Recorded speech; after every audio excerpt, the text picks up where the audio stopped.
a second, there's something wrong here. This totals.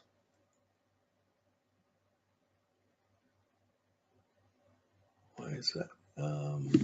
So look at something. Something's typed in wrong here. I'm just going to check it. 2 in Aries, 2 in Taurus, 2 in Gemini, 2 in Cancer. 5 or 4. 1, 2, 3, 4 in Virgo. Oops, I can't change this on this sheet. Uh-oh. Okay, so I won't be able to. Okay, I gotta fix this.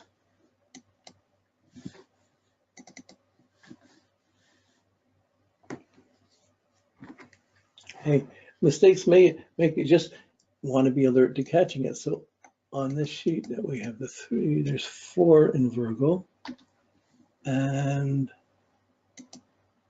9 in Libra. There we go. Okay, so I'm just going to keep this one up to look at this. You should have to look at it. So what this changes is there's 4 I analyze. The Virgo becomes stronger. Daylight increasing, darkness increases, still 8 and 6. Daylight is greater is 12. Darkness greater is 2, so it's even stronger, I, me, than we, us. And in the seasons, it's 6 spring, 6 summer. So again, it accentuates the spring and summer. Here, fire, water, earth, the earth becomes more predominant and the air communication becomes the least. So when you're looking at the extremes, more practical, it's not so strongly communicative. So there might be wanting to over communicate, but there's a practical side here. And the masculine and feminine has built up more that way, so it's 9 feminine, 5, so 5 masculine, so still reflective. And the balances that we're going through in the rulerships. So this is going along. I just noticed something in the chart, and where the mistake came. 0. I was doing this late at night to get this done, and the Uranus. I quickly looked. I assumed it was. No, wait. It is in Virgo. It is in Libra, although the arrow points to the chart form draws up strange. So okay. It's still in Libra. Okay, I'm going to leave. It's not any big significant change to that.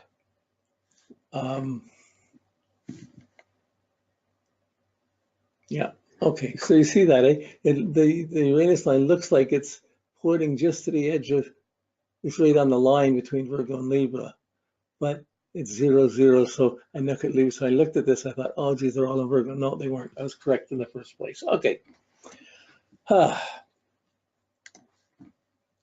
These things happen, and you just get used to it. It's not big, huge. It's a lot of detail we're looking at. It's easy to make mistakes. That's why doing these steps allows you to work through them and double check them. So even when you're doing the spreadsheet, one little mistake, you could do it wrong. So it's always good to be double checking and working off the chart to look at it. Okay, so that's, sorry, I went back to the, yeah, so we had the rulerships. When we're looking at the rulerships, Mercury is the most, Venus and Mars are the second. So and Saturn and the Sun are not really ruling anything. So it's really important for him to think right, to be able to think, to communicate, to get his education, to study, to learn, to express himself. That mercurial element is when you have your rulerships, it's your guide. So you're thinking, his thinking and how he's thinking and communicating is guiding 5 points, 5 of his planets, 4 planets on the midheaven. So that's strong. So this is just pointing, just making you alert of things. Okay. From here, we go to the houses, and we put the points in, 3 points in the first, 3 planets in the first, 3 points in the first, 2 in the third, none in fourth, none in the fifth, none in sixth, 2 in the seventh. The moon, that's the moon. Saturn's in the 8th, 1 in the 8th, 1 in the 9th, and then you have the Mercury in 10th, 1. Why does it have? Oh, this chart's wrong. Sorry, I had to correct these charts. The house positions are not. Oh boy, what a day. Okay, let me just go get the right chart. I noticed that. I did fix it, but I didn't copy it over. Okay.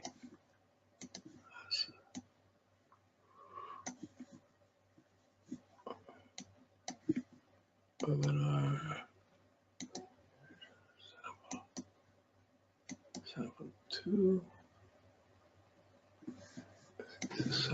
Sample 2, yep. So let's find this.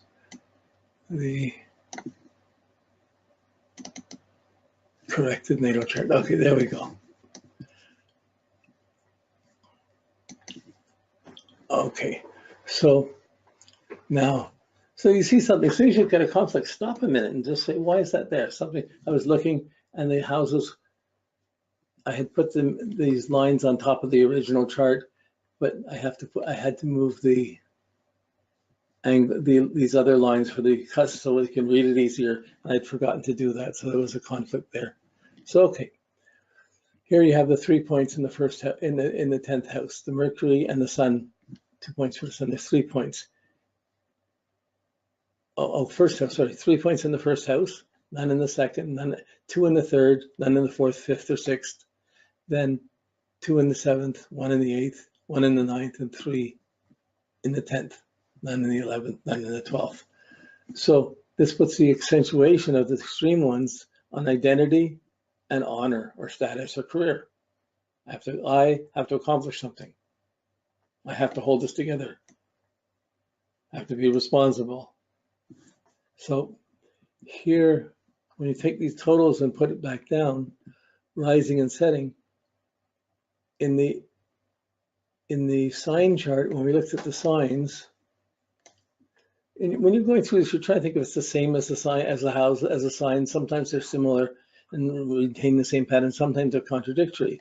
In the signs, we had 8 darkness increasing, 6 daylight increasing, so slightly more darkness increasing. But here, it's only 12 points for the houses. There's 8-point rising, 4-point setting. So distinctly, the need to instigate or be doing things.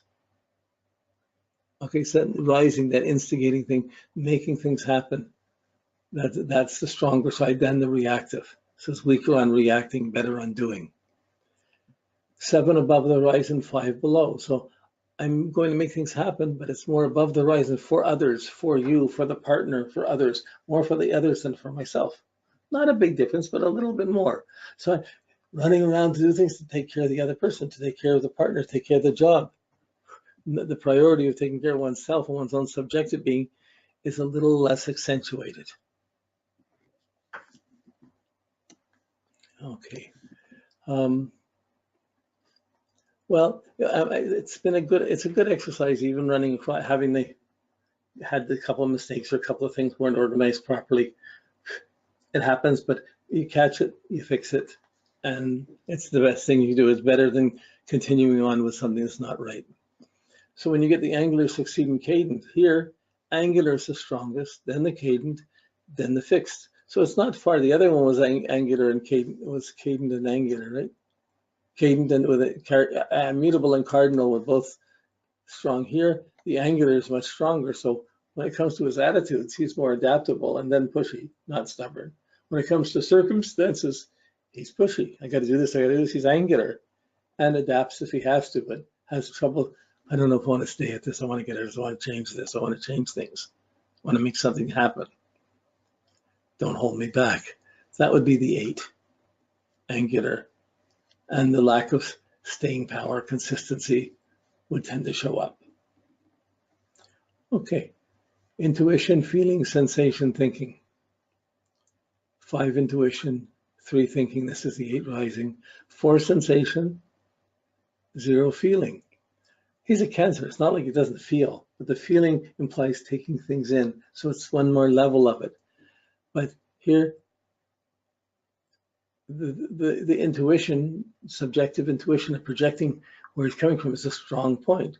Sensations next of having to respond to others. These are the two sides of a seesaw. But that the taking in and responding to others, that there's no planets there. It's not, we all have these quadrants. When the planets are there, they create disturbances and energy and force shifts. So it's not like he has an overwhelming need to feel his response. He's going to react and intuitively think and know what he has to do. That's it. You just get some, you just work it a little bit to get a sense of what this might be like. Then when you look at the elements, the fire, self, relationships, air, the earth, concerns and rewards. We got 4 fire, 4 air, 3 earth, 1 water. So it's interesting in the signs, they were pretty evenly balanced with earth being the strongest. But in the houses, the fire and the air. So the air comes up in personal matters, the ability to communicate, to have to express oneself. That's a strong thing. It's in there with the action, ideas and action. Not necessarily so practical, and certainly not necessarily so emotional. So there's a slight difference between how you deal with the attitudes of the signs and the types of circumstances with the houses. You don't have a clear picture, you just get a sense of this. And without knowing the person, we just have to take it for granted here as I'm doing things, but as I'm doing them. But when you meet the person, you're working with the person, there's usually room to talk, is this a little bit, you talk a little bit, and you'll get the confirmation of it.